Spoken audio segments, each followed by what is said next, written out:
um, web URL into the chat? Yeah. Great. Great. Okay, ready to get going? Sounds great. Okay, good morning, everybody. My name is Ann Ball. I'm a program director at Maine Development Foundation, and I oversee the Maine Downtown Center program. And I'm really happy this morning to be a partner in hosting this wonderful session for code writers. And I'm going to turn it over to Vanessa, and I'm going to keep running tech. Take advantage of the chat, follow Vanessa and Ivy's lead on what's needed, and we are here if you guys need anything. And before we get started, let's get Hillary to jump in from DECD, or if you've made your move, Mocha. Hillary? Hi, everyone. My name is Hillary Gove, and I'm one of the two Housing Opportunity Program coordinators that currently sits in the Maine Department of Economic and Community Development, but we are moving to a new office in a few months called the Maine Office of Community Affairs, which will be a much more heavily focused on supporting municipalities. So we're excited for that move, and that will be coming shortly. A little bit about our program. We provide technical and financial assistance to municipalities that are trying to increase housing opportunities in their communities. So we support with work related to recent housing legislation. So I know that many of you have come to us with questions about LD 1829, which is a new larger housing bill that will require additional land use amendments. So we can certainly help you sort of wrap your head around that. And we also can help you think about larger projects that you might be doing in your community, whether it be affordable housing projects, or you have a piece of land, or you want to take on a master planning process. So if you have questions in your community about how to kickstart housing, please come and talk to us. And I'll put my contact information in the chat. But I just want to thank Kara and Vanessa for having me today. And that goes right back at you, Hillary. You and Ben have been incredibly supportive, and we're grateful for the funding support that DECD has provided through this program. I will touch a little bit on 1829 at the end, because there are some implications for coding, particularly with form-based coding, and how we sort of integrate those things. So we'll touch on it then at the end. Things are, I say let's let the dust settle a tiny little bit, but we are already starting to think about that integration. So before I get started, Kara has dropped the Notion site into the chat, and we're making an assumption today that if you're here at this session, you have probably either done some kind of 101, you understand what a form-based code is and its fundamentals, and you kind of understand also why this platform might have advantages for your community. So this might, we're going to try with this content to kind of advance beyond just the why you're going to use it and get into the how. So, so if some of this content starts to feel like it's a little too advanced, not to worry. The previous session was recorded, and that can be made available to people. Also, that if you are sort of, you're ramping up in your code writing skills and your code use skills, and you want to become more like you want to start to do code writing and technical assistance with other people, then we have a session that is upcoming. I think it's in a week, Anne. Yep, I'm getting head nods. So you're welcome to join that session too. And I'll put So the registration in the chat for that, Vanessa, in just a minute. great. So my name is Vanessa Farr, and I'm the Regional Manager of Planning Design at Haley Ward. I've been doing code writing for a number of years. I started my career in municipal government. I think I've worked at county, regional, and local scales. And really early on in my career, I found as a small town planner that the code was the thing that was sort of tying my hands behind my back. And in a lot of ways, the code was tying the hands of developers and creative people who wanted to bring forward exciting, innovating projects that we just kept coming up against code issues. So that sort of led me along a path to learn, and this is dating myself, in the early 2000s to learn the Smart Code platform, which was one of first form-based code platforms to start there and then learn over my career how to integrate form-based coding into small communities to get really great outcomes. So I bring that forward to say that I think we have a lot of work to do in this state, and we've been working for at least a decade with this platform before releasing the Maine Place Code Library, and we're incredibly excited to be rolling this out right now. I would also like to share that we're all volunteers in our efforts at times, and we're all learning together.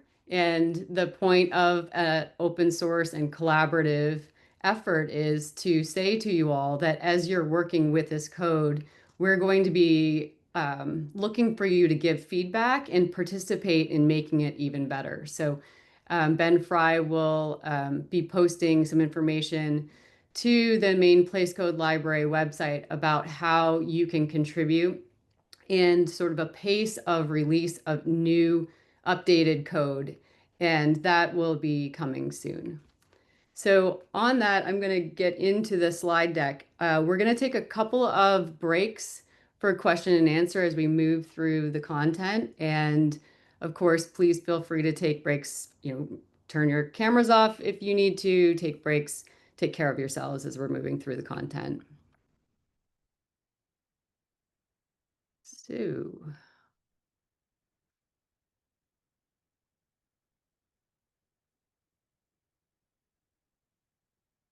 all right, so just to get us sort of grounded in some terminology, if you're familiar with form-based codes, you'll understand, or you've probably seen this diagram before.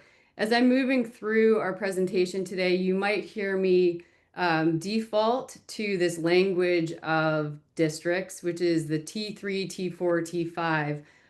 It's a nomenclature that I think probably over the last 20 years and working with different coders and in different communities, understanding that it's sort of like this grounding language. And what this translates to is zoning districts. And you'll hear me talk a lot about this area, the T3, T4, T5, which is sort of the challenge that I think we're all facing in our communities right now as we're thinking about how do we grow our neighborhoods and add housing and think about how to do more with some of our suburban corridors, capturing new development. So this is sort of the nomenclature you may hear me refer to. And that transect doesn't always lay perfectly across the landscape. Interestingly enough, it sort of does in Gardner. And this has made Gardner a really great teaching laboratory to take volunteers to and teach them about form-based coding. Gardner has this beautiful sort of transition very purely from a downtown core.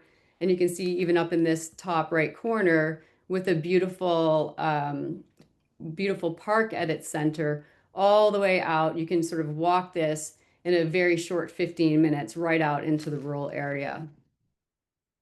So form-based coding is obviously drawing from history and our DNA. You've probably heard that before in other primers. So the DNA of our communities is really helping to inform what this platform is doing, which is suggesting regulation by building types. And the code structure, again, if you've done the 101, you've probably heard that the code structure looks quite a lot like the existing traditional codes that you may have in your communities. This is really important from a calibration perspective, and we will talk a little bit about approaches to calibration later. But one of the first things that you're going to do if you decide to embark on a coding effort is you're going to have to figure out how to stitch in whatever parts and pieces that you think you're going to take from this place code library. And that work is done right up front and initially once you know what it is that you're trying to accomplish with a coding effort. And this is a big piece of that calibration work that you'll do. But as you can see, there are a lot of those similar sections that you would find in zoning right through to administration. So the big question is with coding is, what is it that you're trying to achieve in your community? What do you want to affect? And this ties us to our efforts of comprehensive planning. And generally, we embark on zoning efforts because we have either made a new comprehensive plan or we're doing updates to our plan. And that next step is implementing changes to align zoning to the wishes and the wants of a community.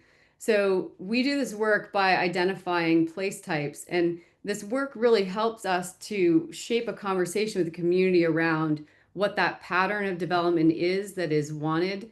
And then from that conversation of knowing, should this be a protected downtown center? Do we create a new village center? Is there an opportunity to strengthen a suburban corridor and make a neighborhood center?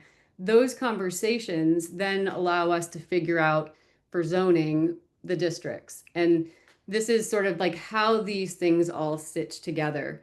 So if you are trying to take a corridor that may have decades of sort of hodgepodge development over time, and we're going to look at some pictures and examples, you're going to start with identifying what is that future outcome that you're looking for that place, and then what districts then do you assign to it. And so using the Maine Place Code Library, once you know the outcome you're looking for, then you can start to assemble the code sheets that support it. And so for a community that says we'd like neighborhood infill, how do we use this code? This is the piece. This is one of our objectives. We would like neighborhood infill. The code has a requirement in it, and I think this is like one of those down in the weeds sort of regulations that I think is really important to say up front. Buildings need to front streets and public spaces. And that's what this code asks you to do. And this is a fundamental piece of the code and how we get to development that is supportive of sort of that neighborhood fabric that is already in many of our communities. And so to use a couple of examples, this one is from my town in Bethel. This is where I live and where I'm zooming from. We had an example of a elementary school. It was no longer in use. The decision of the community was that it could be replaced, and in its place could be housing. So how would we address this for coding? Unfortunately, they tore the school down. I think it would have been a really great rehab project. But we started with drawing, and in figuring out the drawing, we're able then to write code to support the redevelopment. And in this example, the school footprint we maintained. I think there was a little bit of a hope that, if we couldn't save the structure, well, what about putting something back of equal size and stature? This is showing again that the buildings may not be fronting a street, the streets here, but these buildings are now in fronting public spaces. So if you're going to if you're looking to make a development potential out of a site in the code, you're going to be grabbing districts, you're going to be grabbing the civic space standards, and those are two things that you would need to take from the Maine Place Code Library for this example. Without taking the civic spaces, it becomes difficult then to lay out all of the buildings on the site. So the other version of this would be parking lots. And I think we've seen that a lot in multi-unit development where the buildings are fronting parking lots and they're not fronting onto usable public spaces. So here's another example. This one is down the road and sort of on the edge of the village. Again, it's an exploration of metrics and density and building types. So these are our sites in the red. I should note there's also a train station down here, which may or may not ever have a train. We would like to think we would. But here's that exploration again of how buildings can lay out on the site. And then from there, how do you code? And you can see that this threshold of development is pretty darn high for a site that is not that big. You know, it's 2 blocks. So we have one large block here, and half of it is laid out in this way, and then we have another portion of a block here.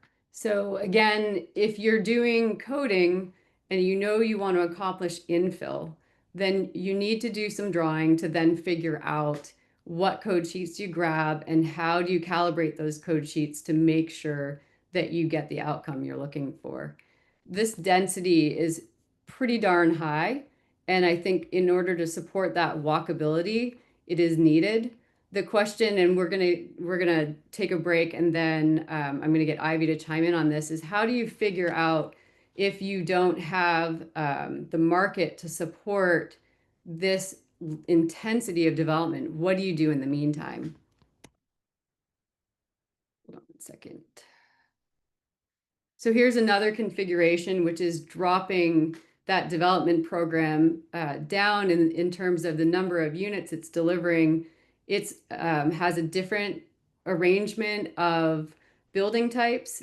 And if in a community, the scale and the intensity of development, if the discomfort is there for something that's more dense, then this might be how you code an area where you say, we're going to use the smaller building types that are in the Maine place code library, and we're going to assign those to this area of our town. So I touched on civic spaces, and in the code, if you've been toggling around the Notion site, you'll know that there are civic spaces in here. A lot of our existing codes don't have very good criteria or design standards around how you shape civic space. And the place code does include a number of code sheets. The graphics could be tweaked. I think it's in the descriptives that you really see the difference between the common, the park, the square, and the plaza. But I encourage you that if you're going to take pieces of the code library and you're interested in having those building typologies, you should grab the civic spaces as well. The civic spaces and also the streets, those really help you to this is the untying of the hands behind the back of the designer, that you really allow those buildings to be able to front onto beautiful new courtyards and public spaces instead of parking lots. And so here are some of the examples of those code sheets.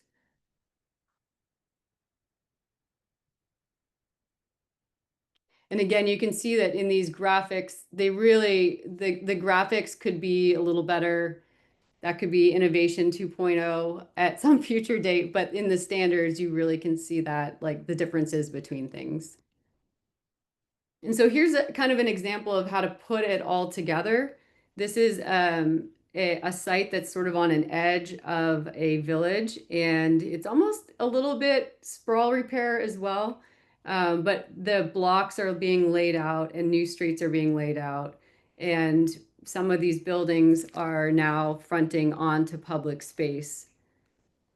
And this, this is just an arrangement I think it's an arrangement of the assets on a site. So we're clearly still going to park the site. We're going to have spaces for buildings.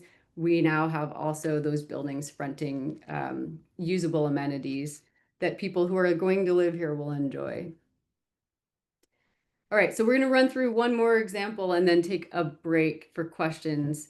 So what happens if you're like Casco, Maine, and you say, we have 5 villages, but we have a crossroads, and that crossroads, there's interest in development. What do we do with this? So the comp plan says this should be an area with limited growth, and we should amend our zoning to enable this type of pattern of development to be here. It's currently zoned at probably 80,000 square foot per lot, which obviously doesn't work if what you're trying to induce is some mixed use buildings and some townhouses and maybe some small apartment buildings.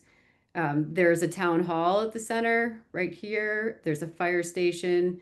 The town owns a lot of land. So this is a really great opportunity for infill development. So what do we do from a coding perspective, and what code sheets would become necessary here?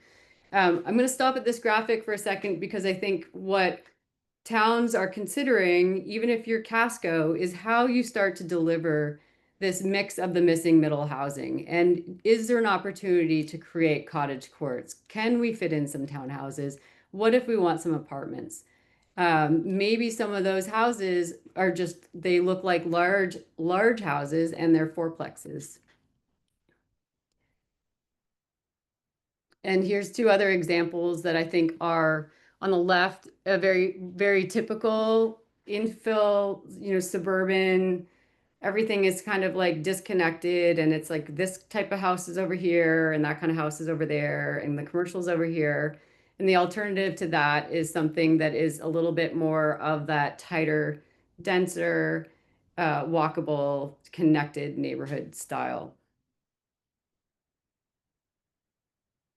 And then these are two examples of building typologies that, if you're Casco, you probably are going to say no to both of these.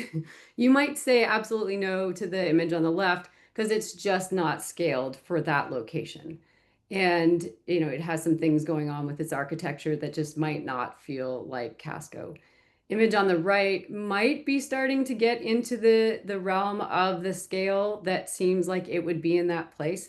And again, this is really important because if you are trying to get to yes for infill, you're going to use those building types and you're going to decide which one of those building type sheets match the place. So I'm going to go backwards just to make sure that this is like kind of sticking, is that the community through an engagement process identified this pattern as something that they could support. It's very different than what is there today. Right now, it's single family, it's farmhouses. And then that important next piece is in the code sheet selection. I'm going to skip forward, is finding the building sheets that are most alike that pattern and that scale. And that's not the size of these buildings.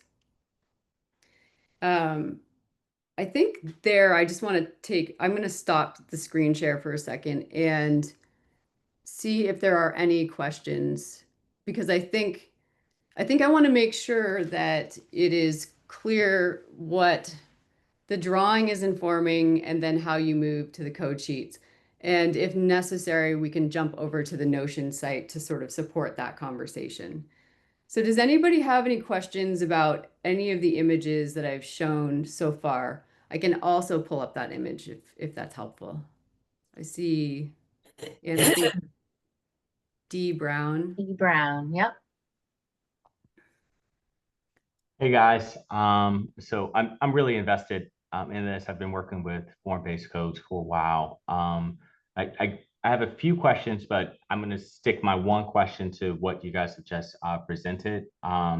And for this portions of areas that haven't developed yet, or we're doing some rehabbing of areas that really haven't developed in ways that are going to be connected. What I find is really important is the network and the street network and how things connect together. So I was wondering if you guys can go over, basically the regulations that work with network repair, a little bit about that. And then later on, not right now to answer, but later on, is that our regulatory structure in Maine is a little bit different from what the place code regulations are pointing to. And I wanted you guys' thoughts later on about addressing some of those differences. And for example, the place code really points you to smaller lot sizes, or if you're not doing solid lot sizes and doing, the group. But we have regulations in Maine that have to do with multiple primary structures on a single lot, and dealing with that every lot in Maine has to do that and has to allow that.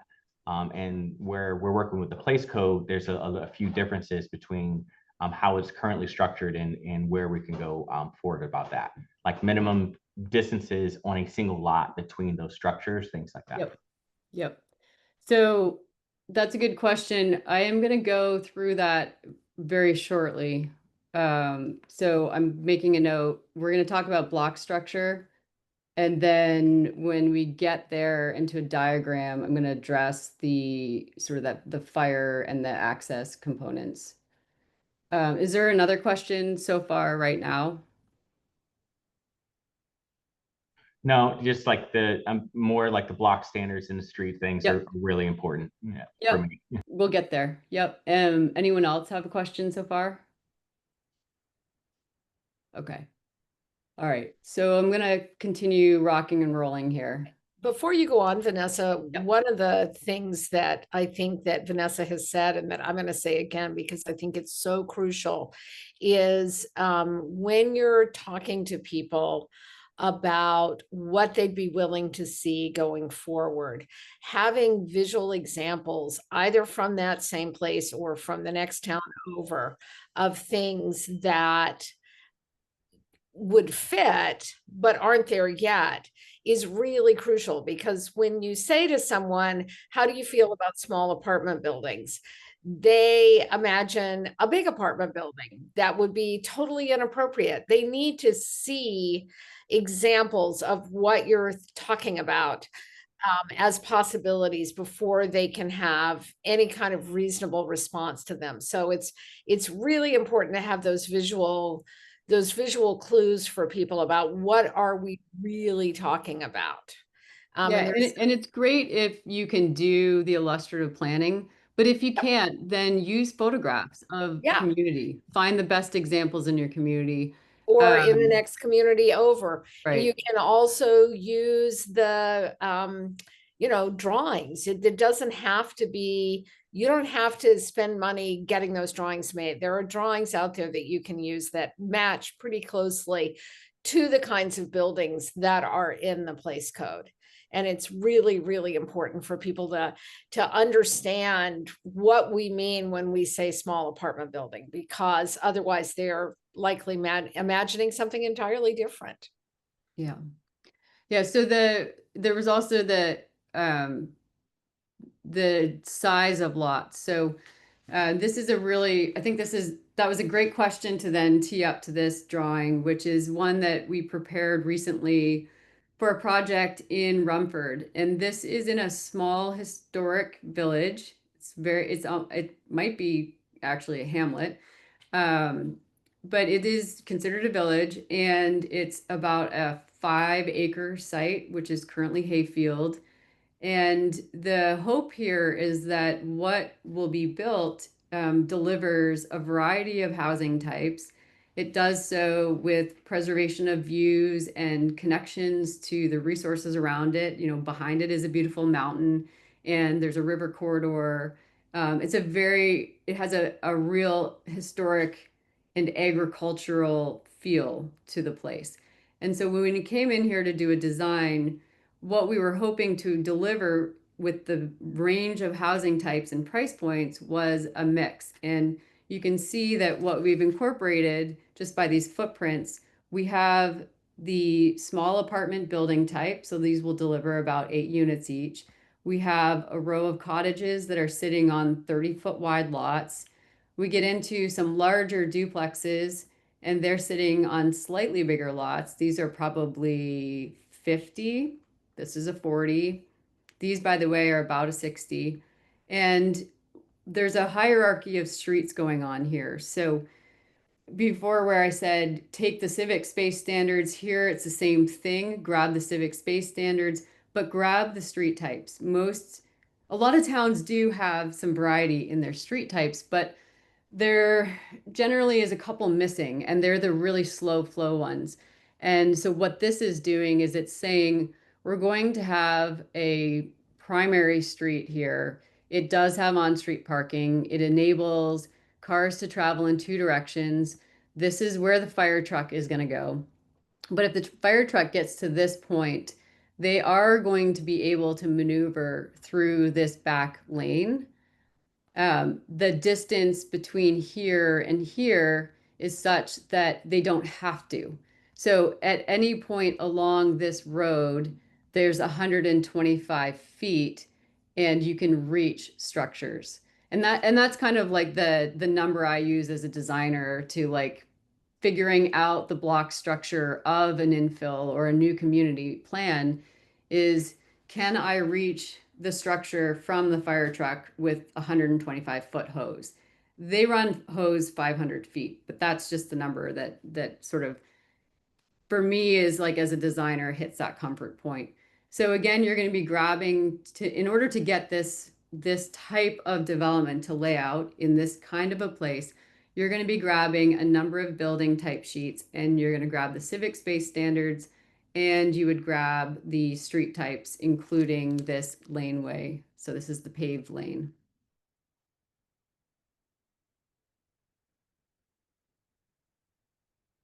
So I really love this quote. It was launched on LinkedIn recently, and I'm going to go through a little bit of those numbers. And we just talked a bit. This sketch was posted as, gee, wouldn't this be great if we can make this development happen? It's a 75-foot deep lot. It's a long and skinny, but it has a lot of frontage on an existing road. So, like, big win, but the numbers to achieve this really matter. So we're going to break this down a little bit, and it goes to, again, to the coding. So I mentioned that it has a 70-foot depth to it. There's the spacing between buildings in order to deal with fire separation. They've achieved this by including, this 20-foot wide lane that comes through between the two buildings, provides parking. There's the locating buildings on public space or courtyard space, kicking these buildings back, same thing. Parking is loaded in the back, and these buildings are fronting a beautiful civic space. So this is a pretty fantastic infill on a site that is 70 foot deep by 300 feet long. And just to go backwards, that's how it's all laying out. So again, you're grabbing the paved lane standard, and you're grabbing a mix of building types, and then you're grabbing the civic space standards.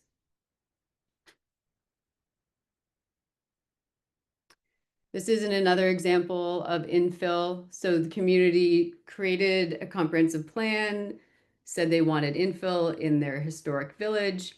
They changed their zoning and enabled for the infill on a pretty small lot of two buildings that very much feel, even from the moment that they got set onto their foundations, like they belonged in the village.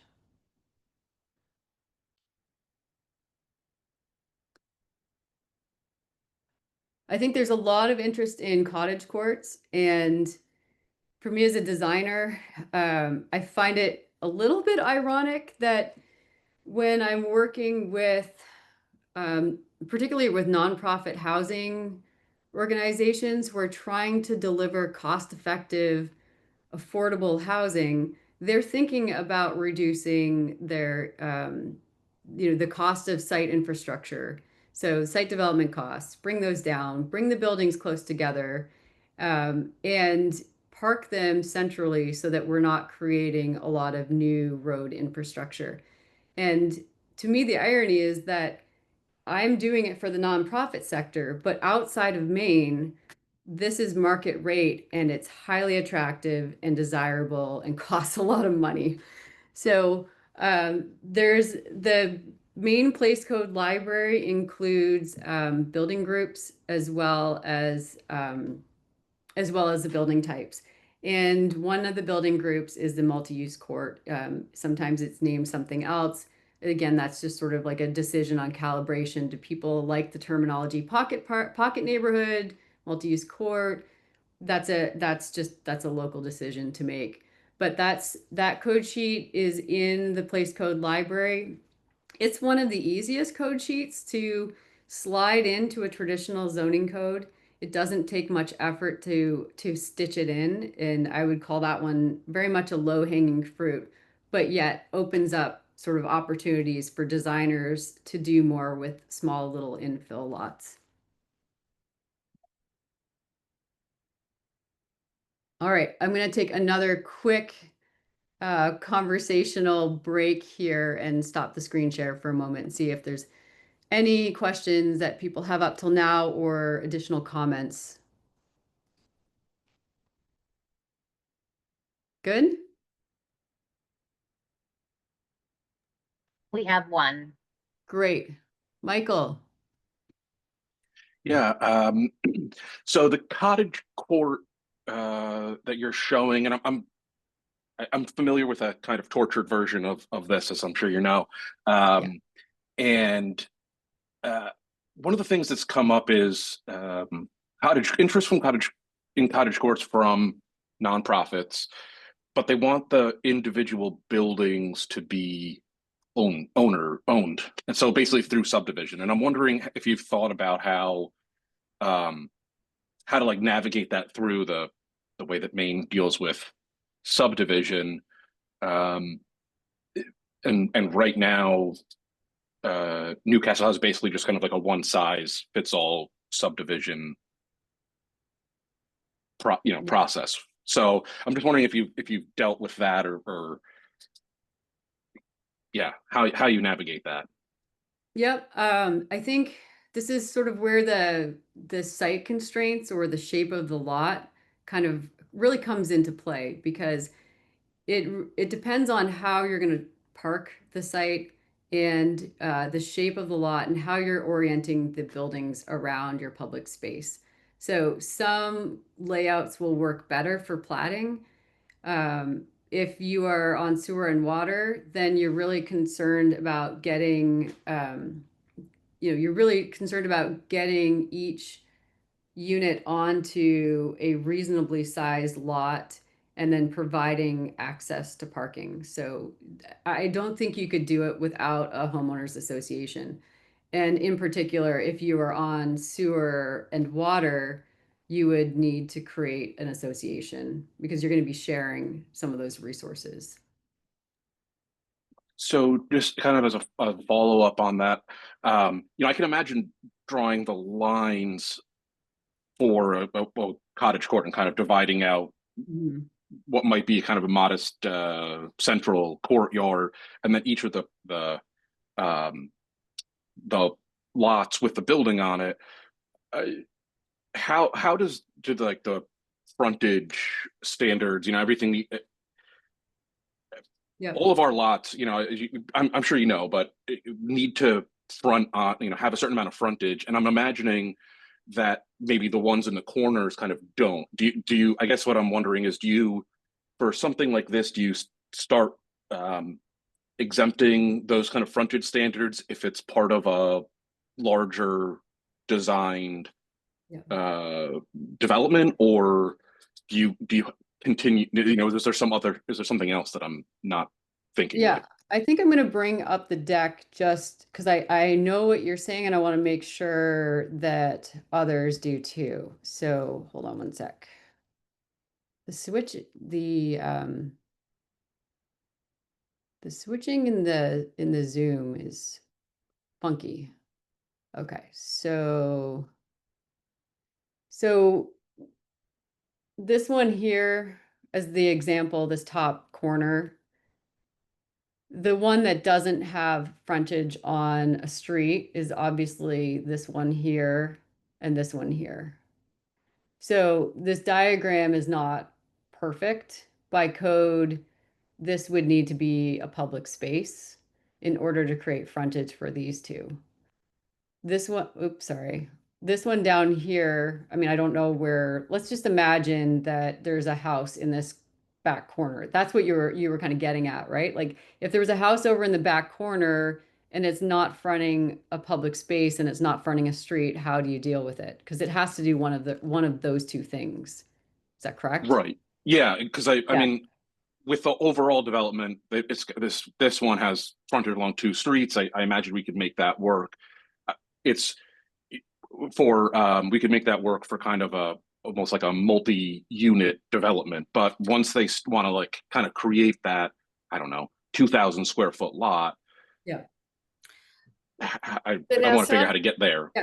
Yeah. Go ahead, Ivy. I mean, Well, I this is just one of have those a examples question. of an innovation that it's like there's no perfect code, And I Right. think what you're identifying is that there's like a slight little something that doesn't quite work, then that might need to be on a code sheet, like an adjustment that says if you're part of the pocket neighborhood, it's okay for a number of your buildings not to front the public space. That's exactly what I was going to say. Okay. The other thing is, I don't know what Maine's position on flag lots is and how skinny you can make the flagpole. That's another way of managing, getting those lots to be fee simple lots. You can also do a horizontal land regime, and make the lots that way. It's more complicated and you are pretty much stuck with an HOA that way. Whereas in the other way, you might be able to get away with not having one. So anyway, those are two things to think about, three things, which is make it an exception in the code sheet. That's probably the best one because That's we're probably allowed to do flag lots. that's your most straightforward one. Yeah. The other one is to think about flag lots and how skinny can you make the flagpole. And the third one is horizontal land regime, which is the more complicated version, but might be your only choice depending on the lot. It's really lot dependent. Yeah. I think Okay. you're in the first one. Yeah. No Yeah, flag that's it. lots. I don't even Yeah, think we that's what allow I flag thought. lots in the code, by the way, Ivy. So Well, that's Yeah, what I was going to so- ask you is, Yeah. do we? And if not, why not? no. Okay. Thank I you. think That it's does state answer my law. question. I wasn't sure if there was if you had like some other solution besides just like make exceptions for kind of building groups. I imagine is what this would fall Yeah. under in Yep. this. So okay. So I think Michael, you have the code, you already have this as a thing in your code, and you're identifying a really great example of you've been using it. There's an instance where it's not quite working. So how do we bring this innovation forward? And as we work through the code, we're going to find that there may be a thing. We're never going to create the perfect code. But if there isn't an innovation, this is a great one to bring forward. And we're excited once everyone gets started working with the code to identify those. Are there any other questions at the moment? I can't see everybody, so Anne, I'm going to rely on you for a second. Yep, I'm scanning the crowd. Okay. All right, so I'm going to move on. All right, so Ivy, I would love for you to jump in here because we've shown a number of things. We haven't gotten into the what to do with suburban retrofit, but I think it's a good point to have a conversation about, what the code is asking, but what happens if this is not the right time in the market to deliver? Well, I think that what I tell people is, in this, let's start and talk about an example. A thing that particularly in downtowns or in a place where you're going to have a new little village center, people say, well, we should require active uses on the ground floor of every building. And that, I will tell you right now, is not financially reasonable. There are very few places that have that much juice to make that building work as a mixed use building with an active use on the bottom and residential above. That's an expensive building. And you may not have the need for that building in your current financial situation. So, and additionally, we're over retailed as a country. We need to think really carefully about where we're requiring that. So my take on it is that you need to allow the code to absorb over time. So even if you believe that eventually this place is going to have 4-story buildings, you don't want to only include 4-story buildings in your initial work. You want to include those smaller buildings too, and you need to run the numbers to be sure that what you're coding for actually can be built and rented or sold in your community. And there's quick back of the envelope, dirty developer math to figure that out. So if you let's take fourplexes for an example, because they're one that we love to code for, but depending on what your rents are and what your building code says about those fourplexes, they may not be financially reasonable. So if you take the sort of general, for every dollar that I can reasonably expect to get in rent for a unit, I can spend $100 creating that unit. So construction costs in my part of the world right now are running around $350 a square foot. So if I build a fourplex that has, and we'll make the math easy, if I build a fourplex that has 4 500 square foot units in it, those units are going to cost me, let's see, through so that's 2,000 times 3,350 is $700,000 just for the building, right? Just for the building. And that's not the water and sewer hookups, that's not the site work, that's not the soft costs, that's not whatever else there is. So just based on building costs, if I divide that by 4, I'm going to have to ask almost, and when I add all those other things in, I'm looking at a rent cost for a 500 square foot unit, which is a 1-bedroom unit. I'm looking at over $2,000 a month in rent. That is not going to work in my place, and probably not in yours either. So we need to be sure that we are, and if I have to sprinkle it, it's even worse. And I think in Maine, you do have to sprinkle a new fourplex. It's a rehab in New Hampshire, you don't have to. So those kinds of considerations about what we want to see eventually be next to what we can reasonably expect to build, rent, or sell in the near term needs to inform what we're coding for. We might need to code for smaller buildings as well as bigger buildings. Some people will see that in the code sheet, some landowners, and say, oh, well, I could build a 4-story building here, and therefore I am going to sit on this piece of land and, forever until I can afford, until someone will pay me what I want in order to put that really expensive 4-story building on it. You need to allow. That was great. That was great, Ivy. Thanks. Go. Yeah, I think just to like round that up a little bit. So in summary, you've got to grab a suite of buildings. You may not be able to get to your built outcome in one fell swoop. It may take 20 years, and you might really need to encourage in development review for somebody to place the building to one side of the lot or another in order to fill in over time. And I think we've got a couple examples when we get to sprawl repair where, one of those strategies is shove the parking to one side of a site or to a development block so that you can incrementally fill in, and it won't matter if you're filling in with smaller buildings or bigger buildings because you're doing it where they're close together. So that was great. Thanks, Ivy. Yeah, sorry. I can talk forever about it. Yeah. So this one might be a little out of place in the slide deck, but on the topic of like, we've just run through some examples of neighborhood infill. There are code sheets for houses, and a question that will come up is, do you regulate single family residential or duplexes or triplexes? The single family residential, we have not been regulating. You come into the office and you get a building permit. And so it may be a political decision that in some parts of your community, maybe it's the rural areas, you don't care about regulating single family residential. So on your code sheet, you might include on the house type exemption for whatever zoning district you have assigned to that rural area. You may decide that you're not going to regulate single family residential anywhere in your community. You may decide that you're a historic community and you have a complicated set of historic review.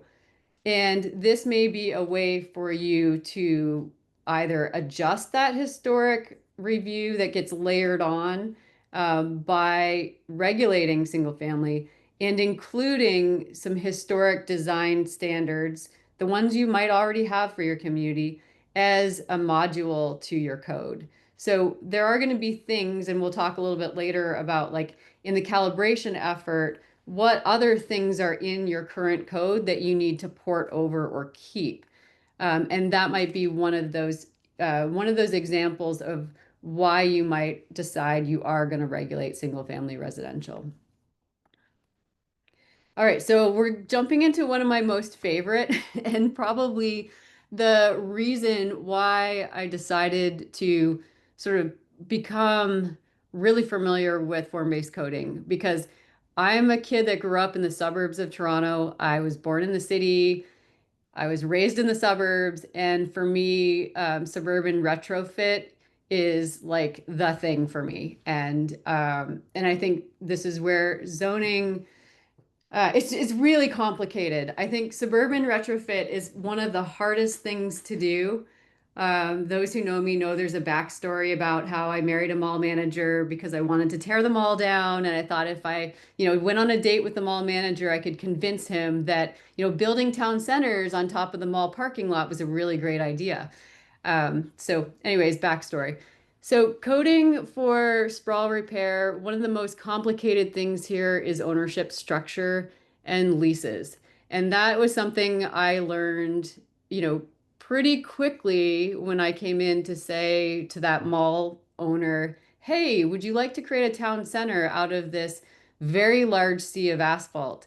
And so there are a number of practical things that get in the way of transforming suburban places into more walkable, higher performing places. And those we can't necessarily zone around. But from the zoning perspective, there are a number of things that we can do. And I'm going to walk through a couple of examples from recent work done in Brunswick.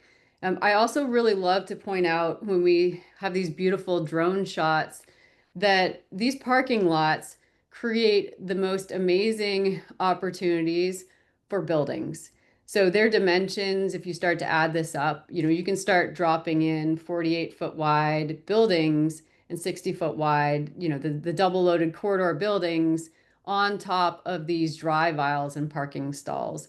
So if I'm working on a site design where there is a suburban layout and I have all of these wonderful vacant parking rows, this becomes the framework for me for creating new streets and new rows of housing.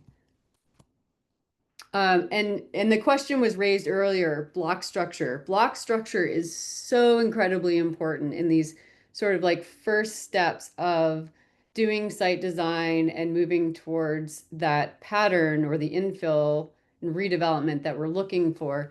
So the code includes a series of block structure metrics, and those should be woven into you should take those as well. And those metrics have been refined and vetted. They're keyed to location. So in some very larger urban places, you will get a block structure and a perimeter, and I'll describe what that is. Um, you'll have larger standards for bigger places. And then in our smaller towns and our villages, you're going to have smaller block structures and block perimeters. So this is like messy, quick sketching, still in Sharpie. I have this lovely infill site to work with that's like 400 by 400. And so for me, I am looking immediately to figure out what is my block structure in that area.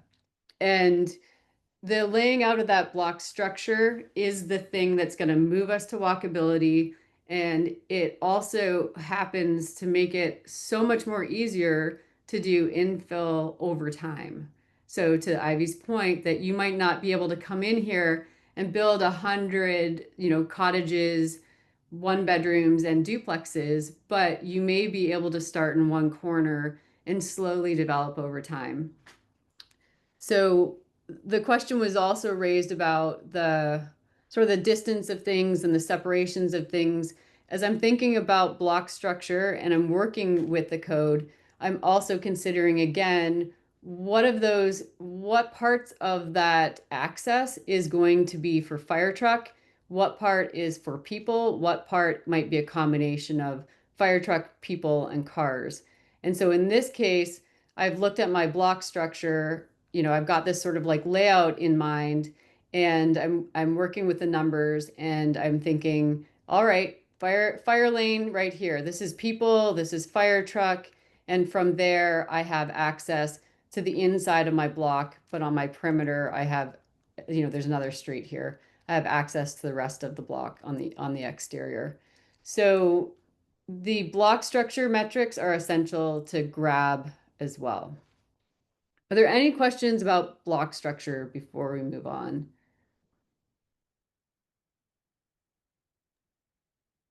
Are there more specifics or details in the? I haven't looked at the The code sheet? Yeah, the notion in deeply. I'm just wondering, are there standards that are in there that I can kind of dig into Yeah, for so block? So they're set to districts. So I think that like if you're looking for the metrics for what that should be in, say, a neighborhood versus a suburban corridor, you're going to see those broken out. Um, and and just to sort of reiterate that with this one here, this is an example of a site where the community, it's Elliott, and they have made an active decision to invest in sewer and water. And so now there's sewer and water in that very big road. And all of this sort of the pieces that have been built out on the corridor over the last 30 years, which are very suburban, this has the opportunity to now be transformed should the landowners choose to act. And so someone's going to come in and have to abide, like the block structure is keyed to the district they have created here. And they will have to, when they're laying this out, abide by that block structure. And because they want a village, we have purposely set that block structure more to a village. I'm going to show you some examples of work we did in Brunswick. And I think our block structure there, we're being a little bit more lenient and we're allowing that perimeter block distance, like the distance around the whole entire block, to be longer.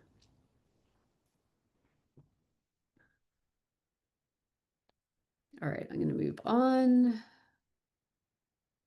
All right, so before we jump to the bigger scale of the sprawl retrofit, this is an example from Pleasant Street in Brunswick. Probably a number of you have driven this stretch of road if you're doing Route 1. We chose sites to work with during the comp plan that had vacant buildings instead of using active buildings. That was a purposeful decision because no one can deny that it's been sitting there for a number of years empty. So this is sort of the beginnings of that modeling of what could go here in order to then know in next steps after the comp plan's adopted, what are we doing for zoning? So we showed this slide series at Build Maine when we launched the place code. I think it's a good one because it really communicates, it communicates the infill, but to a coder, there's a lot to pick apart here. So the buildings, these buildings on the front, you've got larger building types, you've got some smaller building types, you've got row houses, you've got cottages, you have different size streets to deal with. And there's a slide later that says, what do you do about the street? Well, these are coding decisions that this street happens to be not nearly as wide as the one I showed you in the previous slide, but it's still pretty hostile. There's 2 lanes each direction. There's a lot of jockeying for lanes. It's just not a very pleasant street, pun intended. There's nothing pleasant about it. So here you may have a street like this, and it's not going to be a street where you're going to want to bring these buildings right up to a 0-foot lot line. You may make a decision that you're going to create, some space on the sidewalk to accommodate a number of things to happen on it. There may be outside seating. There's definitely going to be establishing the structural containment of street trees. And you may purposely decide, and I think this is a common move that I see from designers and coders, that they're acknowledging this street kind of sucks. And so they're going to make really great perpendicular streets too. They're not ignoring this. There's fenestration, the buildings, they would probably need to follow shopfront standards so that we still have, the transparency in and out of the buildings and this feeling like, you haven't turned your back to the street. But there's also an acknowledgement that this probably needs to be similar quality, because this will become probably this sort of like a quieter place. So there's a number of things that you're grabbing out of the code to accomplish this. I haven't really talked a lot about building components. I think that's, if we're here right now, we're probably acknowledging we think building types are a great way to code. The components are essential to that too. And Kara can talk to you for hours about the importance of components. And I think if you want to know more about why we use them, if you're not there to, like, if you're not sure if you want to take them, she's going to convince you absolutely have to. So again, grabbing yield streets, paved lanes, mixed use buildings, townhomes, all the components, those things would be essential to achieve this kind of sprawl repair. Code sheets, and you can zip over to the Notion site and see what those are. Again, on the small lot and the fee simple, you got to watch out for this when you're setting your lot sizes for districts. If you're setting the district lot sizes, the dimensional standards for a place like this, then you are absolutely going to grab a lot size that will be as narrow as 18 feet. Otherwise, this can't be a fee simple owned townhome, because this townhome code sheet allows for an 18-foot wide building. Does that make sense? Do I need to, yep, I got some head nods. Thanks, John. Okay, another code sheet. When you're looking at the code sheets and trying to decide which ones go to districts, and we've clipped the information because we wanted you to see the image, but when you zip over to Notion site, the difference is going to be in these floor plates and the building widths. So you get to places of larger scale, bigger buildings wanted, wished for, you're going to end up with choosing buildings that allow for bigger floor plates. If you're in the suburban areas, you're definitely going to grab, like if you're trying to do suburban corridor sprawl retrofit, you're grabbing some of those bigger floor plate buildings too. There's those lanes and neighborhood streets that we talked about. All right, so this one I love because it's more akin to the environment I grew up in, which is this like, there's like these large big boxes, these older suburban shopping centers, and nothing is connected and everything is hostile. But that's sort of like planner speak.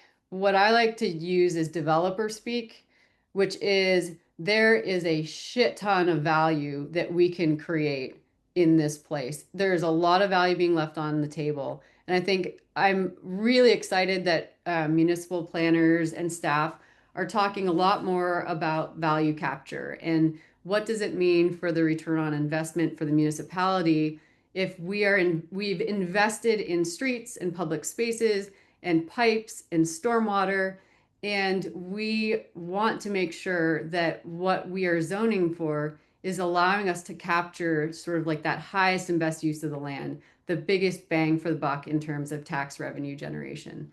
So this was another exploratory with Brunswick during the comprehensive plan, and it sets us up to roll right into zoning. I keep hitting the button and it doesn't work. This is a concept modeled for build out of if we are to get to all the things we're saying that we want to get to with our comprehensive plan. We want walkability, we want mix of housing, we want jobs, we want to stabilize tax base.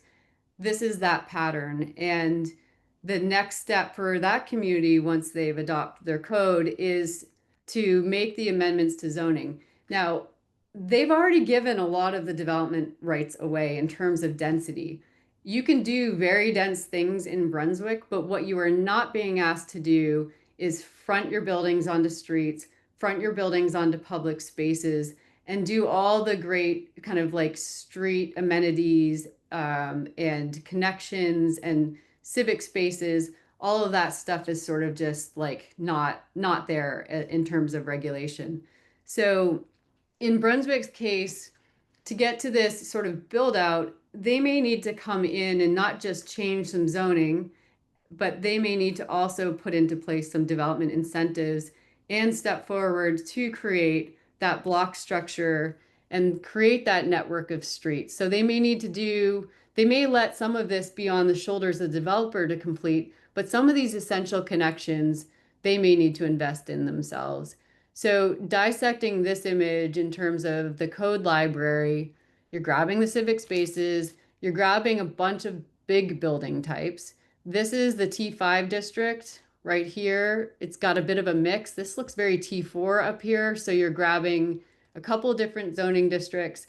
There's even the parking garage. So that is in the code. If you are of a size and the finances support structured parking, there's a code sheet for that too. But that's not going to drop into Damascotta or Newcastle anytime soon. But there are some communities where you might want to deploy that. I also talked earlier about this sort of like what happens if the market's not ready for the parking garage and how do you incrementally build? This may stay as surface parking. You know, all of these buildings, you might not construct this until everything else here is built. And you can see there's even ground floor parking inside this block. That may not go away until there's a demand for it and the values here are high enough, and they may never be. So that's the kind of flexibility that I think is in the code, and that it's built in, and we need to be cognizant of that. You can't necessarily force everything into structured parking to get to the outcomes that you're looking for. Are there any questions about this image, coding for sprawl retrofit, coding for investment, that anyone wants to talk about or ask at this point? Do you have you done anything with like shared parking to try and before you get to putting a structure in to try and squeeze that parking down at all? Yeah. Yeah. And I think I probably should also say that you don't have to take parking and you don't have to require it. So your code that you work with part-time, Newcastle has no parking requirements, right? Yeah. And other codes have more complicated parking requirements. And so that's one of those decisions of, are you going to allow shared parking? Are you going to have a policy in your community that consolidates parking in you're going to invest in municipal parking? So is it district managed parking? Is it on-street parking? Are you going to have no parking requirements for your buildings? Or is it that you're going to hit a certain number of units and then you're going to require um, on-site parking? But that's a very important decision to make. And I think the way that we approach design is that we don't leave this asset behind. We recognize that most communities have a lot of parking already. They're usually oversaturated, and that the streets can accommodate a bunch of parking. So you may take a first step and say no parking requirements, or you may take a small step in and say parking requirements only when you get to a certain size of development. James. Yeah, two questions. Is this meant to be illustrative, or is this an actual rendering that accompanies an application that's going to be filed? This is illustrative. Okay. Yeah, and again, Sure. prepared because there's a number of vacancies in the area. And the reason I ask is that just, and maybe it's just to my eye, but it looks more like a warm climate project than something we might typically see in Maine. I mean, just in terms of just the overall layout and the trees. I mean, it looks wonderful, but I'm just thinking that getting built and are folks when it's 5 degrees out in January going to be taking advantage of the nice open space that's provided here? Yeah, I think the answer is yes. So we're doing design work, all across New England, and we are including outside spaces as parts of those projects. The tone of this is not very white. I think if we were doing this, if we were doing a rendering, and these are choices, and I think it's great that you're pointing this out. We did this project and we were thinking warmth because it was the timing of when we were working on this and the place. The place doesn't really have a, this place has no visual cohesiveness, no visual aesthetic. There's nothing to really um, respect in this area. It's all national chains. If we were doing this design for my community, these buildings would be white. They'd all look white. Everyone paints everything white, and there may be some red brick. But in terms of the outdoor spaces, absolutely, this is completely appropriate for Maine. Is there another question? Okay. Yeah, I think before I move on, that is a really important decision is in your communication with your town, if you're going to do visual drawings, grab some of the beloved buildings that are in your town and insert those into your renderings if you can. It's really easy to do that work with AI. Um, give people something that they can grab onto and recognize. There's nothing emotional about this area. So for this community, this is a perfectly acceptable and actually desired rendering. All right, moving on. Thanks for the question. Okay, so code sheets, buildings, grab them, um, pay attention to floor plates, pay attention to the stories, pay attention to the components and the building widths that you need to fit those buildings onto the lots. Again, parking, civic space standards. We touched a little bit on what to do about the street. You may not be able to change the street running past the area that you're coding for. So you've got to think about, are you going to try to front that street? Are you able to over time change the street? Do you focus on making really great perpendicular streets too? So these are going to be coding calibration questions, and they're really important ones, and you're going to handle them differently based on the context of the area you're coding for. All right, so we've talked a lot about the more denser urban. I think the suburban retrofit is probably the thing that it's the hardest to do. It's probably the area of a community where people will be willing to take that first step to try this new thing called form-based coding.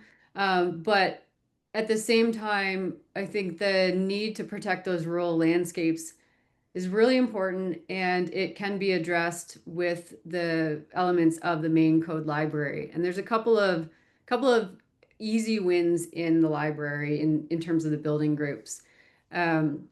Some of our work that we did over a decade ago looked at analyzing what are those patterns that we see on the rural landscape across New England. And that led us to look at places like Shaker Village and some other communities of Shakers, plus rural campuses like Middlebury College in Vermont, which is a collection of a lot of really big buildings around formal quads, but sits in a very rural landscape and feels like it belongs. So we investigated a number of different kinds of patterns of development. We looked at farms, big and small, and we came up with a couple of innovations that we think will help with managing sort of that growth and the pressure to grow that seems to be on some of our communities, particularly around the greater Portland area. So the one sheet in the code that I encourage you to explore is the rural compound. And there's two code sheets. One is the large and one is the small. And the idea behind these is to try to mimic that sort of pattern that we were seeing on the landscape in the farm compounds. If you look at traditionally how farms have evolved, a lot of the activity in the buildings are all grouped pretty tightly together. And we saw that on repeat. It didn't matter which state we were in looking. So we created code sheets to sort of code for that. And I think where this is a really elegant solution is that we are now through LD 2003 enabling more development in places. And these code sheets can be calibrated to acknowledge sort of that increase in development right to create new units without dividing a lot. And the rural compounds, I think they're just a really great way of addressing that, as well as trying to limit sort of fragmentation of lots and the need to make big lots and carve off, incrementally piece by piece over time.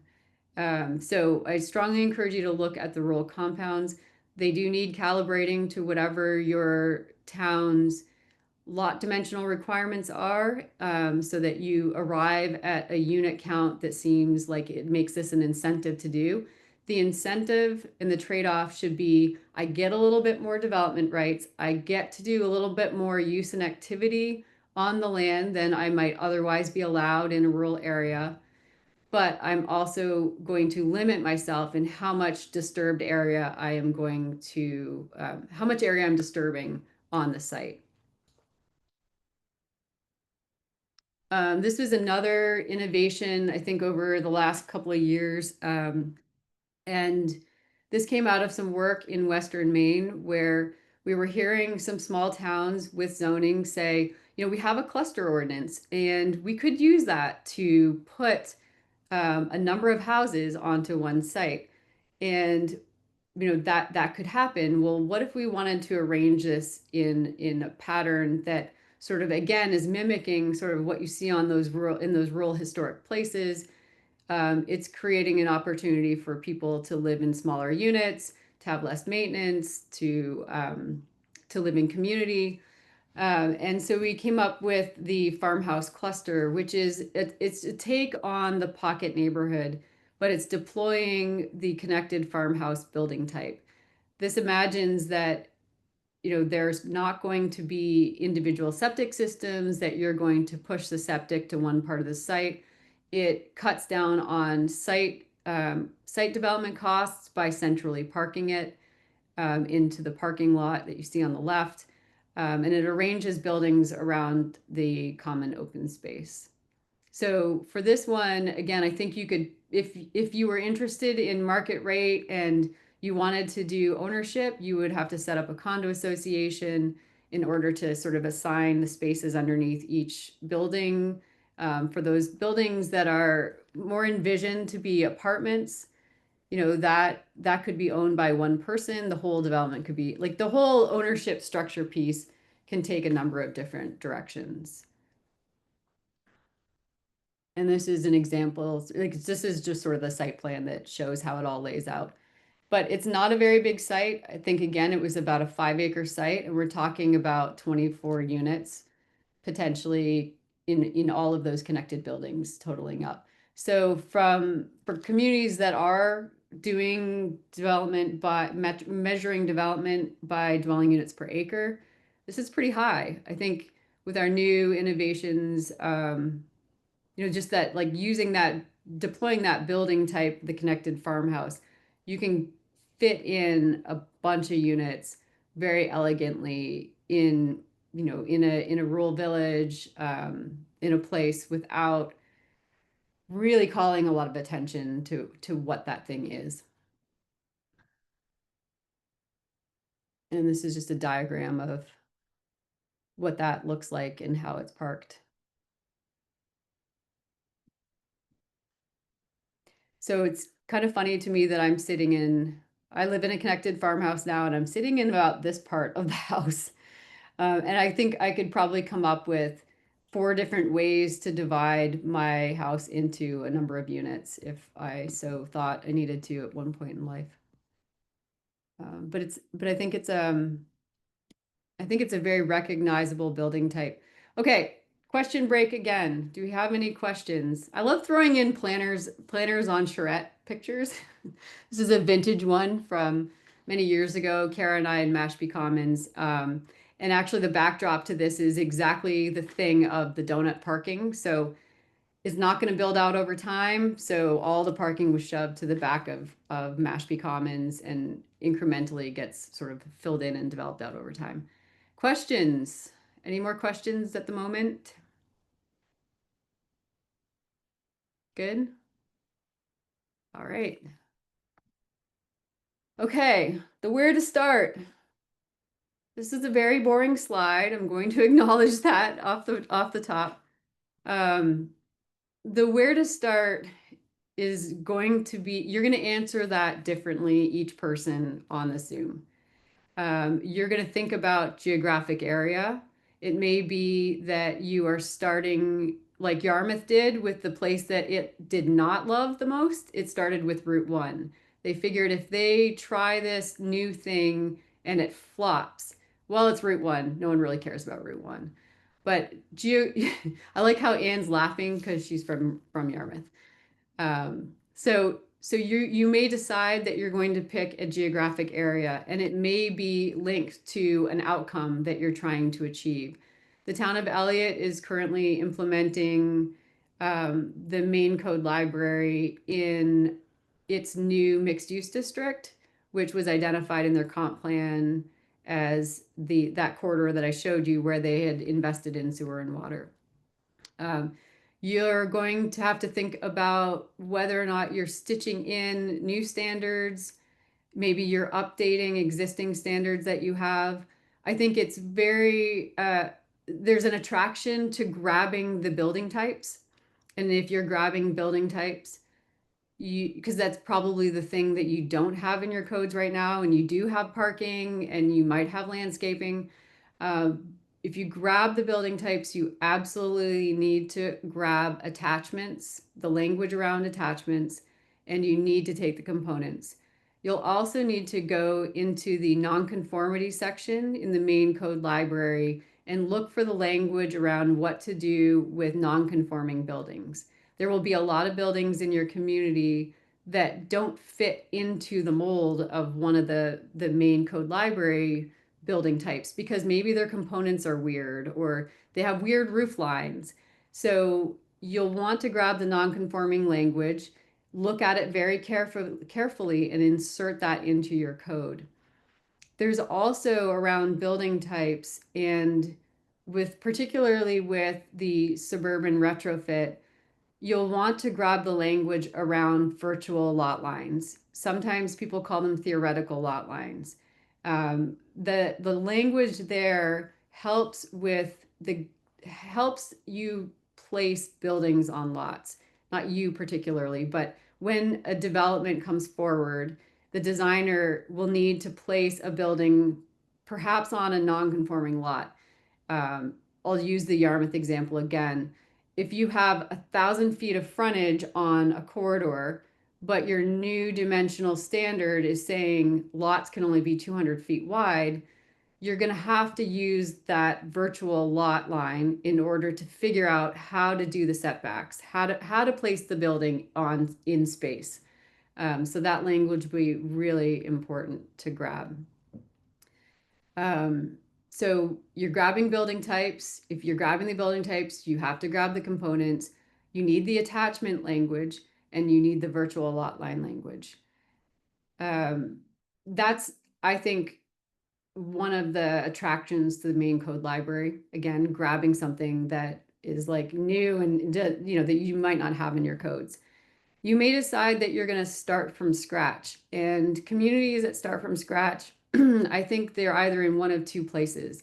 They either have very, very basic zoning or no zoning at all, and they're going to implement it in maybe one geographic area, or because their zoning is so basic, they don't really need to worry about the stitching and parsing.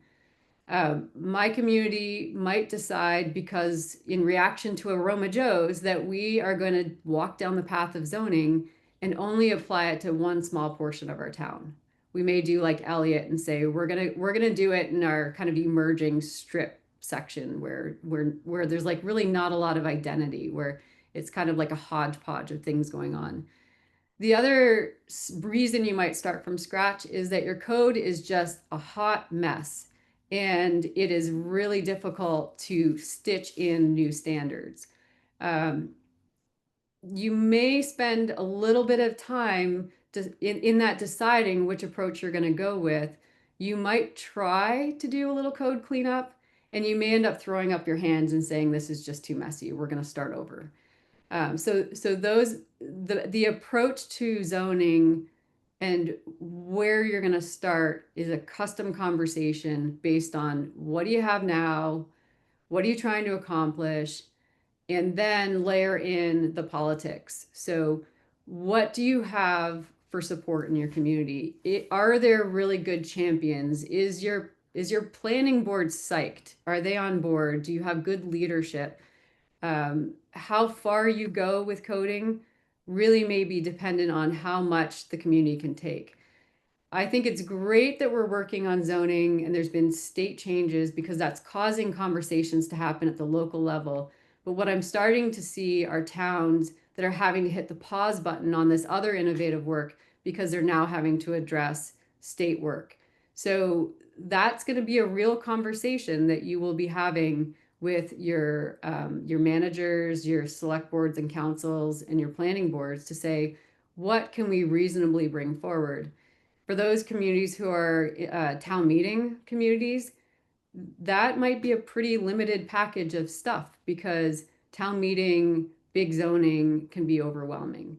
So all of those things will need to be considered before you sort of set out on your path of doing updates. So how about if you have zoning and there are, like, what do you do with I call them the trendy things, like conservation subdivisions? Like, what happens with those? Shoreland zoning, and that's later on the list here. Shoreland zoning continues to be shoreland zoning. It becomes a module. It lives in your code. You add it in. That's where it goes. If you're a community in another state, I don't know if you have anyone from other states on here, you may have state language that also has to become a module, and you can't just sort of pretend it doesn't exist. But the conservation subdivision, that's been a couple of decades of a thing that we use to try and get towards innovative, tighter, walkable neighborhoods. The alternative, and there is an alternative that you can do with the Maine Code Library, and this is part of calibration, is that you still allow it to happen, but what you do is you say it has to take the shape of the T3 or the T4 zoning district. And everything that you're allowing for that T3 and T4 district, the street types, the civic spaces, the building types, you then as a designer have to use those things. So what it will do is start to eliminate sort of that weird hodgepodgey leftover public space that is usually set aside in conservation subdivisions. There'll be more guidance to the designer who's working on that project up front, because your code is going to tell them they have to do it. It's also going to restrict lot sizes and dimensions, because as you know, if you've been working with conservation subdivisions, usually the language says you can do whatever lot size you want. And so it might be that someone gives you a 120-foot wide lot or a 70-foot wide lot. This is going to say you have to do whatever T3 or T4 says. And that's again a calibration decision. So I think you're going to get better outcomes while still being able to do some preservation of open space and not lose that tool that I think a lot of developers have enjoyed and communities have used to get more open space in their communities.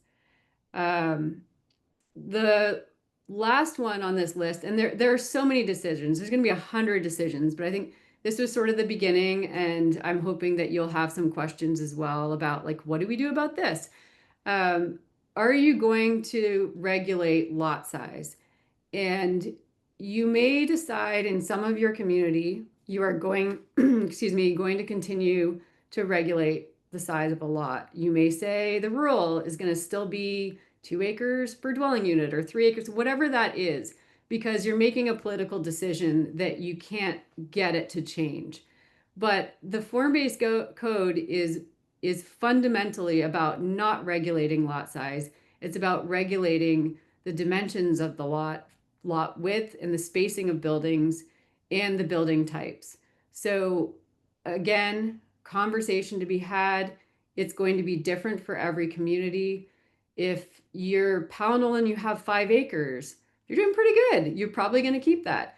But if you are, if you are a fast growing suburb, this may be an opportunity to say, gee, can we bump the base lot size up and keep a lot size requirement? Maybe we get to 5 acres, but we're going to deploy the compounds at the same time. So these are these conversations and the levers and the decisions. Do we take something and then we give something?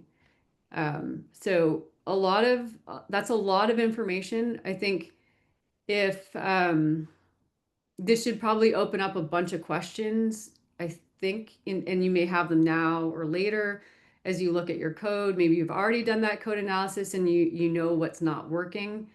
Um, I think it's important to say that to get to the point of comfort of calibration, there's a little more work that needs to be done on the training side. We love to take people out into the world and do measuring. And we didn't talk about that today, but we do synoptic surveying and a lot of studying of existing places in order to cement these concepts into our brains.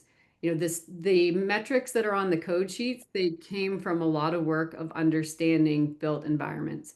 So one really great thing you could do is grab code sheets and go out into the real world and take a tape measure, take a measuring wheel, go to Gardner and walk the transect and observe as you move in a place from the core out and then look at it against the starter, the beginnings of the place code library.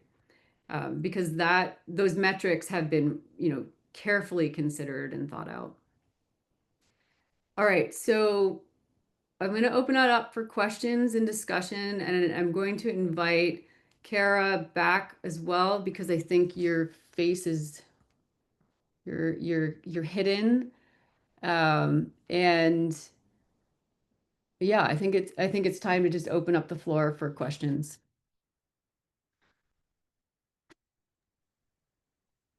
Vanessa, you Also, want to stop sharing? yes, I do. Thank you for reminding me. I do. No problem. Yeah, so those who are off camera, I would invite you to come back on camera.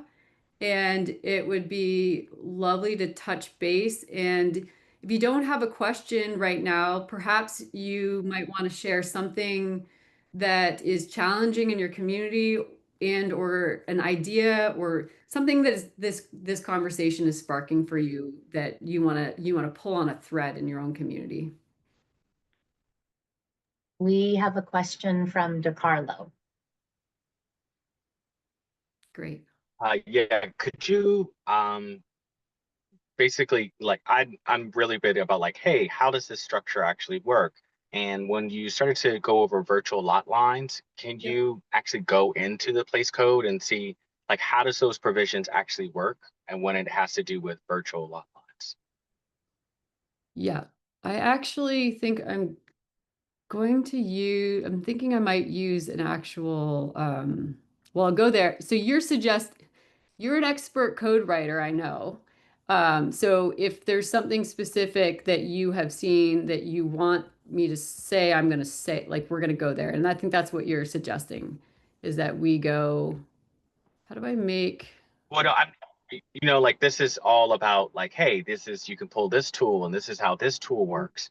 And I've worked with condos associations and using those as an outline I'm really of struggling something with this. like virtual lot lines, but I'm really interested in on how this tool works within the place code. Yeah. So hold on. I had the library up on my screen and it has disappeared.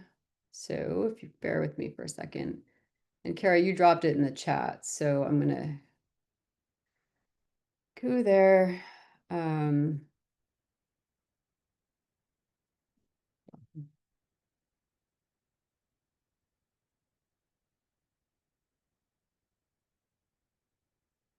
Notion site.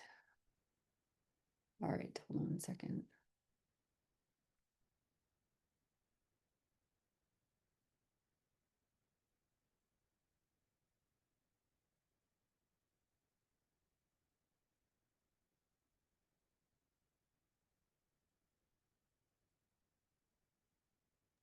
I just put Kara or Ivy, do I put you a link recall to where they I put got a link moved to? I put a link in the chat. Okay, thanks, because I was not finding it. Hold on. The one thing very helpful, I think, about Notion is that it has all these links, but then the links are inside the pages. So, all right. There's So also a search, so you can search terms. Just help. great. All right. I am I'm having like such a dumb moment here. I just had it on my screen again and now it's gone. Do you want me to pull it up? All right, I got it. I got Oh, it. Win for yay. me. I never sleep very well the night before presentations, and I think I should have gone for espresso shots instead of bad drip coffee this morning. So thank you for bearing with me. All right. So this is the code sheet that describes virtual lots. And the whole point of doing the virtual lot, it's not to say we're going to now subdivide, but it's allowing you to figure out how to place buildings on a lot. So you can take a lot of record and you can, I don't know what's happening here and why this is doing what it's doing, and I'm failing again, but you can take a lot of record and you can draw out, this is the cottage court example that Damascotta planner Michael was suggesting, that like, what if you wanted to plat this? But this is imagined that this is common ownership. And this allows you to figure out how to lay out those lots. So description, a lot that is demarcated through the use of virtual lot lines for the purpose of meeting the standards of the code, including lot size, if you're doing it, setbacks, and it does not constitute a legal lot. So you're not actually conveying in this way. The virtual lot lines are really important also with the farm compounds, because it's going to help you figure out, again, how to lay things out. And in that case with the compounds, it does allow you to ultimately, by using the virtual lot lines to lay things out, that you could end up doing a fee simple subdivision or a division of land at some time in the future. You know, if you are, you know, if you have an interest in, say, if you're doing a large compound and you would like one of your children to live on that compound, or a friend, and they need to get a mortgage, they would need to have their own lot and description. And that's the reason, like, that's just another reason for why the virtual lot line. Does that answer your question? Yes, it does. Thank you. Great. Awesome.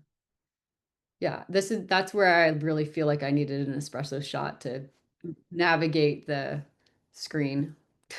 Sorry. Are there any other questions or thoughts? Ray, do you have something? Are you really in Key West? Really in Key West. Wow.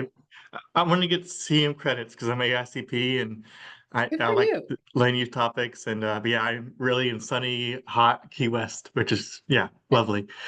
And yeah, our development review process here is very different from Maine. So I'm like, I wish I could do some of the things you do because we're in a red state and getting Yep. even more red. Mhm. And so we're very restrictive on what we can do here, and it's getting even more restrictive. Yeah. So yeah, but my background is in transportation planning, so I look at everything from transit, biking, walking, Yeah. and accessibility. Right. And I think that that was also the part for me that I think when I came out of planning school, it was like, I want to make transit supportive places, and then learned it was all about code.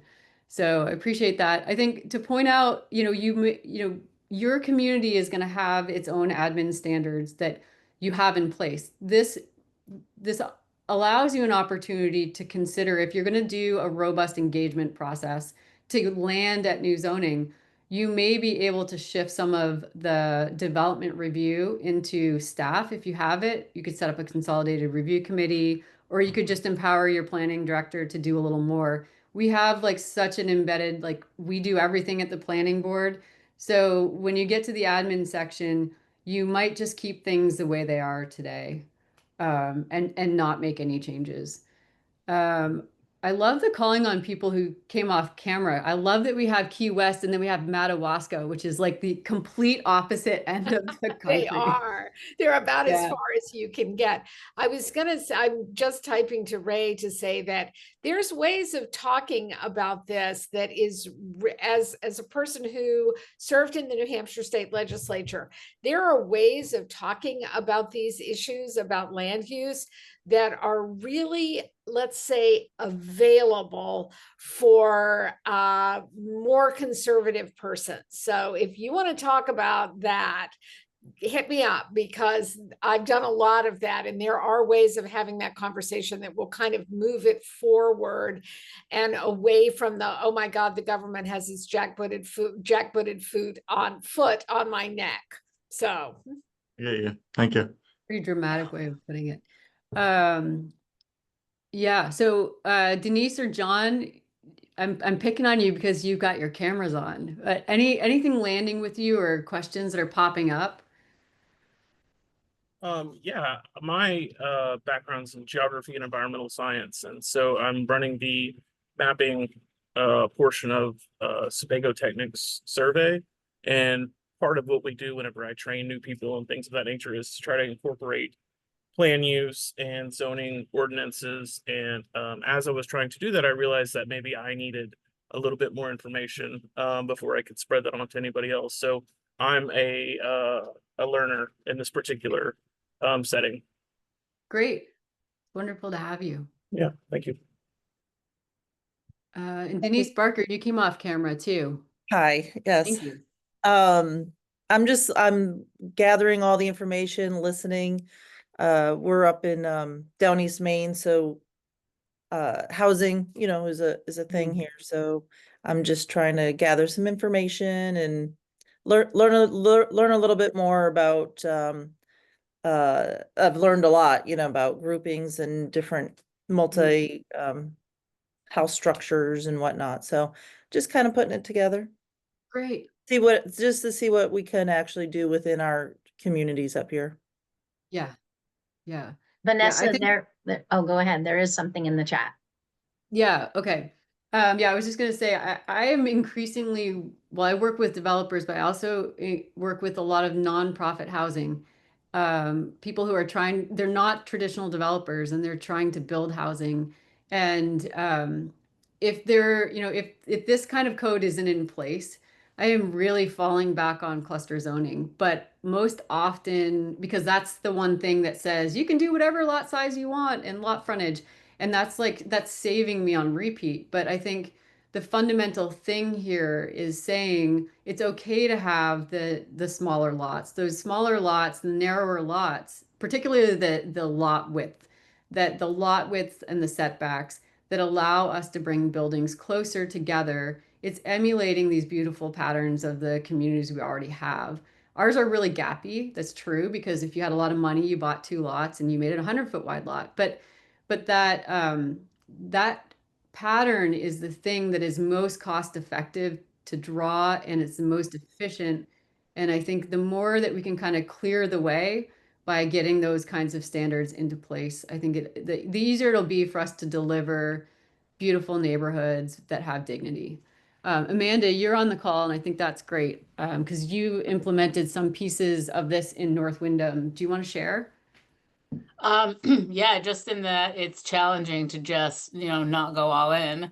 I think some of the issue, like the pieces that we incorporated that still become problematic, have to do more with the integration with kind of the existing kind of design standards that a lot of communities had written, 20 years ago that have elements of fenestration and kind of these building facade types, but are challenging to implement, and we don't have a form we're trying to replicate. So that's what I was just trying to drill down in kind of what are the actual numbers and what would make sense on how to make those decisions, because that's the struggle right now of, wanting to be prescriptive because it's easier for everyone to know what the standards are. But the planning board saying, well, we're not seeing designs that are meeting the standard.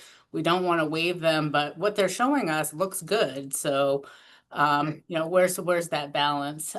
So really those are the fenestration, especially in where the ownership in the suburban retrofit area becomes a challenge when it comes to the lot width, the hesitation on the narrowing lot widths and the street frontage piece, because traffic is a big issue, and you don't want people to think that because they can have a small lot with 50 feet of frontage that they can have a curb cut on every single one of these lots. So it's kind of without the municipal foot in the door to kind of create the road network for developers to come in and build around. So it's really trying to see if we can incorporate more, if there's appetite for that. I think there might be, because, alternatively now we're going to see, 6-story apartment buildings because there's a demand for it. But without a code saying we want it to look like this, maybe we need to be more proactive. From a technical perspective, though, I like how from viewing the model that you can click through everything, but that seems challenging to kind of grab pieces of it and integrate it because our code isn't an interactive online code. So yeah, so we talked a lot about how to deliver the text, and the Notion exports to Google and exports to Word. So it was really, so Sarah Turner is also on this call, and we had been working in Nashua for a couple of years, and we were doing like it was a full citywide overhaul. And at the same time, they didn't sit like where I said there's two categories, either you have basic zoning or you have really dysfunctional zoning. They had dysfunctional zoning, and we still had to work with it, and we couldn't just throw it away. But we were bringing so much into it. They're in Microsoft Word. So as we were developing this, we were acknowledging no one's in InDesign. We have to have it be ultimately you're handing it to the clerk, and the clerk is using Microsoft Word. And then it's going to go to eCode 360. So if you go to there is a link, I don't remember which one, but if you sign up, it'll kick you back an email that will invite you to look at the code either in Notion or as PDFs. I think it can also be exported. I think we have it in Google as well. So that can be resolved. Great, thanks. Short form. I just wanted to chime in on one other way that we sort of thought about how people can work in Notion, at least on the initial side, is you can duplicate the entire thing and then sort of delete things that aren't relevant to you, and then use the Notion site, which is accessible by everybody, sort of like a Google Doc, to, get comments and make revisions, and then do your export when you're kind of further along in the community engagement, sort of, multiple hands working on it, process. We ended up to that point. We ended up where initially only myself and the planning director in Nashua were working in their original Word doc. So, and then Sarah was brought into that as well. So we were sort of in their exported most current Microsoft Word document, and we were kind of scripting in there, like this has got to go, this has got to stay, this is where you're going to insert this other thing. And Sarah was managing all the new stuff in another place. And it got to the point then where once we were done with the cleaning and the scrubbing between me and the director, she then pulled everything into that. And so there will be some workflow things that you'll need to figure out, but we've kind of done a lot of that thinking for you so that on the back end it's user friendly. Sarah posted the sign up and download link in the chat, so you can grab that. I want to be respectful of time. It's 11:53. I'm glad I didn't promise I was going to do this in an hour and send you all free to go jump in some cold water, because we've taken up almost the 2 hours. Um, I really am grateful that everyone is here. This is the first time that I have taught this deck from start to finish. So I hope that you were able to glean good information from it. I really enjoy taking people out, and Kara and I have done this a number of times on walking workshops to sort of cement the concepts. I encourage you to do it with your communities if you're starting to think about coding. It's just a wonderful way, and not everyone's going to be able to grasp the concepts by hearing them. The visuals help. Being in the real world will just pull it all together for you. Any other thoughts or just things that are popping up for you from this morning's session? All right. Oh, just one last thing. I wanted to thank Ivy for talking about the actual, costs associated with that kind of development. When we hear, the council just saying, well, we have too much housing, we should at least be requiring mixed use, and there needs to be commercial on the first floor. And I'm like, that's what we've heard, is that people can't afford to kind of build that building. Yeah. Can't find a tenant, just even the cost to construct it. So that's Yeah, a really those practical. are expensive buildings, and we need to take that into account. Yeah, I think the thing there's so much to be said, but on that one, a strategy is try to encourage the developer to move to the front of those buildings, the active things like the gym, the co-working, the communal kitchen, the lounge, the mailboxes, as much of that stuff to the front, to the street as possible. Yeah, that's a just good way of getting around programmatic. that. Yeah. Great. All right. Seems like we are good. So next week, Anne? Is it Yep. next week? Yep, next week. We're diving a little deeper into calibration and training trainers. So we'll probably spend more time actually in the Notion site, not in photos so much, but actually working through some metrics. I don't know that will go a full 2 hours, but no promises yet. Great, and we'll send out recording the chat, because there were a lot of links in there, and then a copy of your slide deck, Vanessa, from today, as well as the registration again for next week. Great. And thanks again to DECD. Ben's jumping off. Thank you. All right. Well,